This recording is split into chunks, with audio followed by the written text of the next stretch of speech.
Shabbat Shalom. For those of you too young to understand, there was a time before there were video games. I'm not just talking about a time before you had video games in your pocket and other forms of entertainment on your phone, tablet, and computer.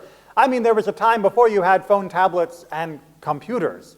The only thing you had were consoles. And there was a time even before consoles. And that's why they called them, the things that we used to do, board games. Because you were bored, and you had to do something. Sorry, that's a bit apocryphal. They were board games, of course, because they were played on boards.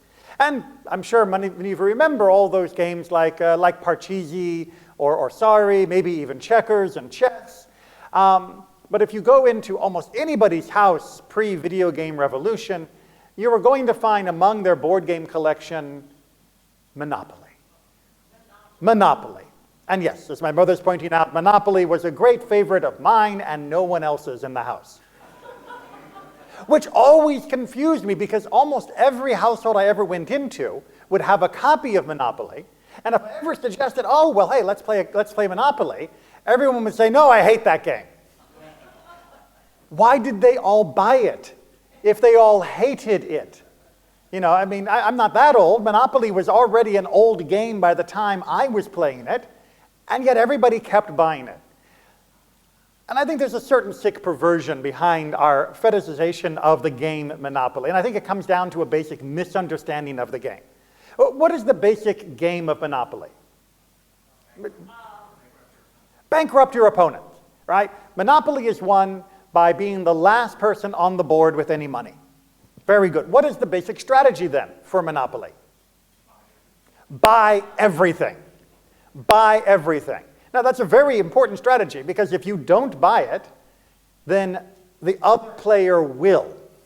Right? That's the basic issue, which means next time you come around the board, you're going to be stuck paying them rather than them being stuck paying you.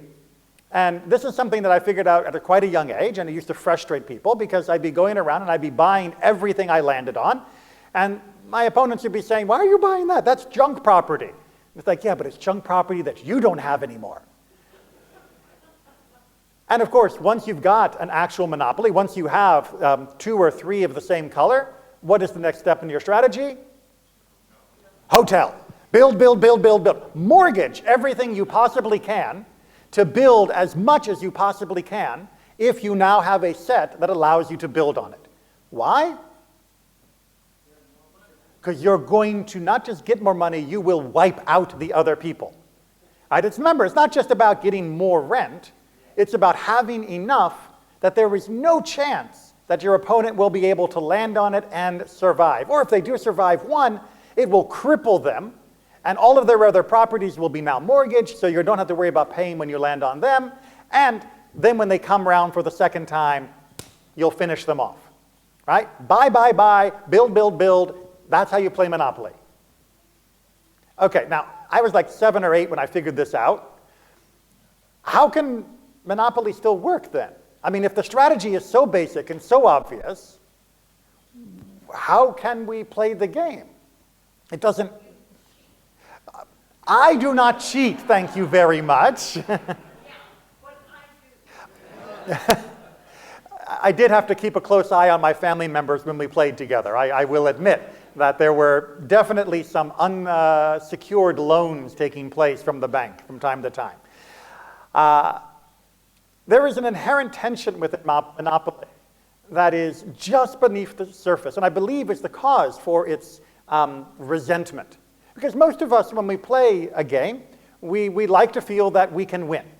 And most of us, when we play a game, we like to feel that at any point during the game, we can win. But after about the first 2 laps of the board, it's already determined who's going to win in a game of Monopoly. And what determines that? Chance. Not cunning strategy. I mean, yes, I gave you my cunning strategy, which is so cunning, it's reduced to 2 words, buy and build. But ultimately, you can have that strategy right there ready to go, sitting on your pile of cash, and straight out you land on community chest, you get a go-to-jail card, and you sit there for 3 turns. Or you pay the penalty to get out, and now you're behind in any case. And that means you're playing catch-up for the rest of the game. Or maybe you come out and you only land on things like waterworks, rather than an actual property that will be more profitable when developed. Well, did you pick to land on that?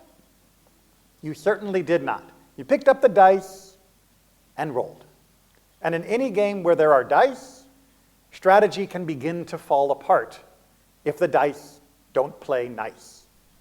And if you go around the board that first lap and you do not land on any properties to purchase, which is absolutely easy to do on a one run through, then you are going to lose. It's done. I mean, unless your opponent is an absolute, idiot and doesn't know how to play the game, you are going to lose. You are going to lose. It doesn't matter what good luck you have on your second lap through. You are going to lose. This is something I was able to prove to myself once I finally did have a computer with games and I got Monopoly on the computer. Oh, it's much better on the computer because you can play games like this, instantly running through them, and the computer opponents will follow the basic strategies. And it was quickly very clear to me when you could play like 5 games in an hour that first and second round, that was the game.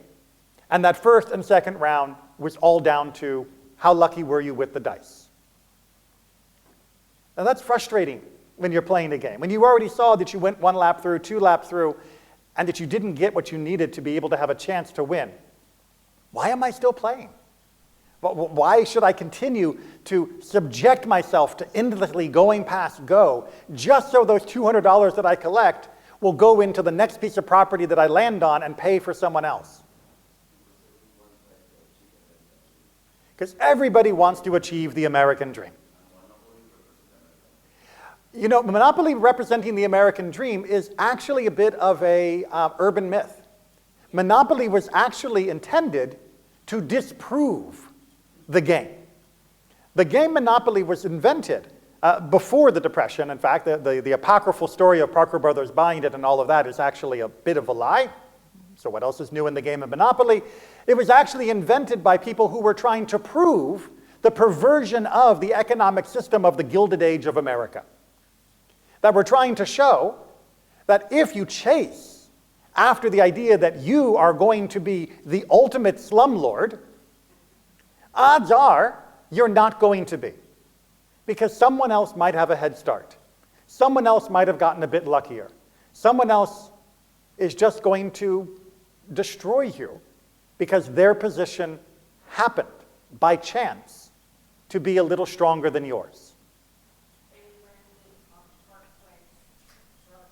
Yeah, they landed on Boardwalk first turn through when they had plenty of cash. And then next time round, you landed on Boardwalk and had to pay them. Right? 1, 2, you're done. Right? You're not going to win that game. It's that simple. And yet it came down to a roll of the dice. And yet many people play it, exactly as Natan said, thinking, I'm going to be the lucky one. I'm going to be the one who wins. Just one more lap round, and if I miss his 2 hotels, then I'll get $200 and I'll be able to buy my next house. And then if he happens to land on mine, I can claw back some of the money I've put into him, and then I can unmortgage the other properties and start building on the... It's not going to happen. You've already lost because the game is rigged by the dice. You've already lost. And yet we keep plowing away at it and getting angrier and angrier and angrier, and then eventually shoving everything back in the box and shoving it into the back of the cupboard, and then yelling at anyone who suggests, let's play Monopoly. But that's because you're missing the point. The point of Monopoly is not to win. Monopoly is not a game. Monopoly is a lesson plan. It is a very brutal reminder of what unfettered economics looks like. It is, in fact, entirely possible to play Monopoly under a social contract that will go on forever. Pause it if you will. You and your other friends sit down to Monopoly and you all give a handshake agreement that nobody is going to buy any property. Okay? No one buys any property. What would happen? No. No one buys anything. What would happen? What would be the net balance of everybody's bank book if nobody bought anything? No, we got a 0 over here, but I'm afraid you're wrong. You haven't played Monopoly enough. It would increase every time you pass go. Everybody goes up $200 every turn. Everybody goes up $200 every time they go past go. No one goes down. Okay, you might hit a community, chance or something that has to pay a little bit here and there, but not, more than $200 a lap. And certainly not multiple laps in a row. Nobody goes bankrupt under that system. And yet everybody gets richer. But it's a handshake agreement. How long before someone has $5,000 sitting in their bank and lands on Boardwalk and begins thinking, man, if I bought that, if I'm the one who breaks it and then I cross go next, then I've got like a head start on everyone else. And I bet I could just sweep the rest of this board before they could even catch up. And then, yeah, that's the way the game's going to play out. All right, now what does this have to do with Torah? Well, tell me about this week's Torah portion. What was the discussion in this week's Torah portion from all of our wonderful Torah chanters? Everything goes back to the original owner. Right, first, sabbatical, every 7 years. Every 7 years we have Shemitah. And during Shemitah, 2 very important things happen. One, the land is left fallow. Now, you're allowed to live off whatever grows naturally, but even if it's your farm that you're standing in front of, you do not get to harvest the farm. You only get to go out day by day and take what food you need to eat for that day. And so does everybody else in the town. Anybody can walk onto your farm, and whatever the leftover growing bits are from the last year's harvest, they can pluck and eat whenever they feel like it, and you can only do the same. You're not even allowed to gather in your field, because it doesn't belong to you. It belongs to no one. Therefore, you cannot monopolize it. And, also in the 7th year, a remission of debts. If someone had taken out a loan to pay for their seed to be able to restart the farming of their land, and it turned out that by the 7th year, they could not repay the totality of that loan, it's erased. Off the books, it's gone. And yes, we're very sorry to the person who loaned you that money that they're not going to get it back, but it is gone. And when you do loan, of course, you're not loaning with interest, because Judaism does not allow a person to loan to another on interest. You're not allowed to say, I'll give you $100 if you pay me back in 5 years with $110. It's, I'll loan you $100 and you'll pay me back $100. And then, every 7 sabbatical cycles, meaning every 49 years, we have Yovel, we have Jubilee. And in Jubilee, it's even more radical. In Jubilee, not only do we have the remission of the debts and the land lying fallow, but everything goes back to the starting position, more or less. There are a few exceptions for residences within cities as opposed to the land. There are a couple of exceptions, but by and large, it's going to sound very Marxist, the means of production return in proportion to the original family ownership. Meaning that if you're from the tribe of Naphtali, and at some point during the last 40 years, you had to sell off portions of your land because, well, there were blights, or there were bandits, or there were fires, or there were locusts, or there was just a flood, or just didn't grow as much because the rains were late, or the sun was too hot, or all the other things that can go wrong in agriculture, and you had to sell off a bit of your land in order to get seed to start up again. At the end of that Jubilee time, it comes back to you. Whoever bought it returns it to you. And whatever you happen to buy, you return to them. It would be the metaphorical equivalent of taking Monopoly and saying we're going to play for 10 rounds. And at the end of 10 rounds, everything goes back in the bank, and then we're all going to start up again. Is that a better game or a worse game? Worse? It doesn't end, right? The biggest complaint that people have about Monopoly is that it takes forever. This would only make it take forever, even more so.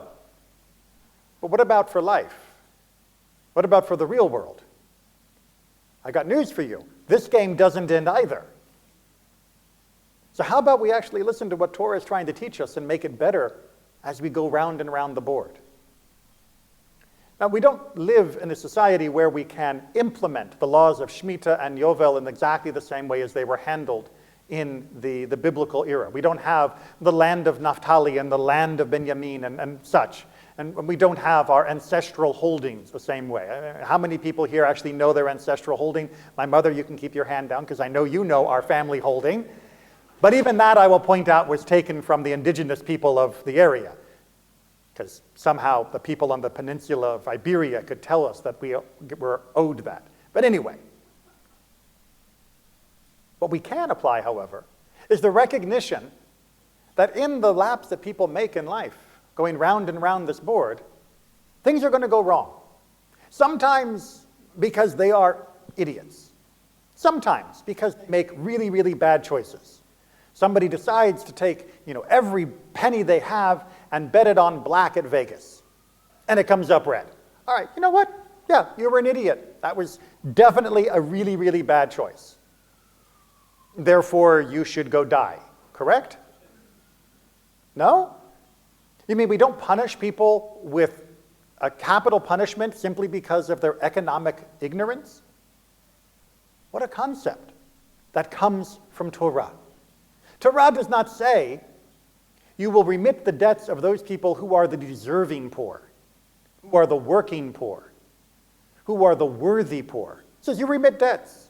It doesn't matter whether the person went into debt because they were an idiot or not. You remit the debt because if you don't, they and their children and children's children are going to be locked into this going round and round the board with no hope of ever having anything like an independent life.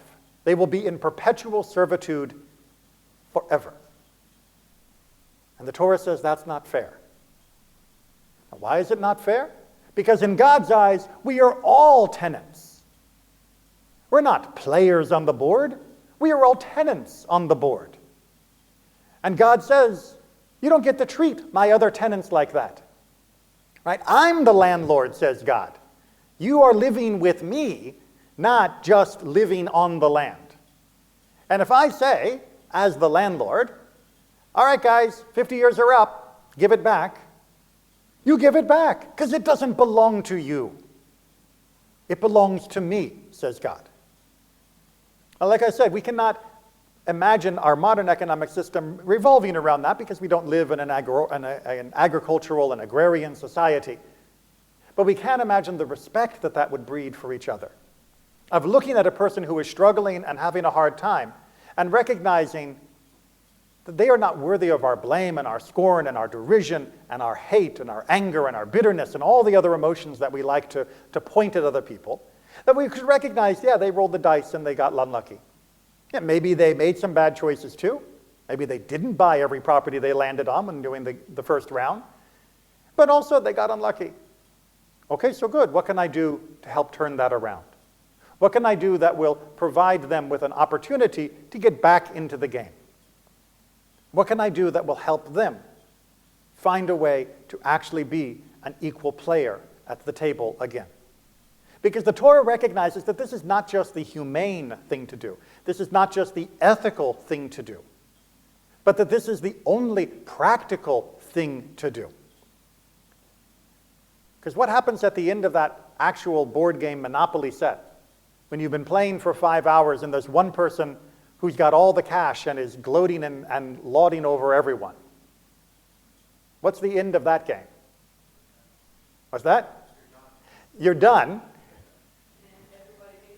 And everybody hates you. And guess what? They're just going to hit you over the head with the board.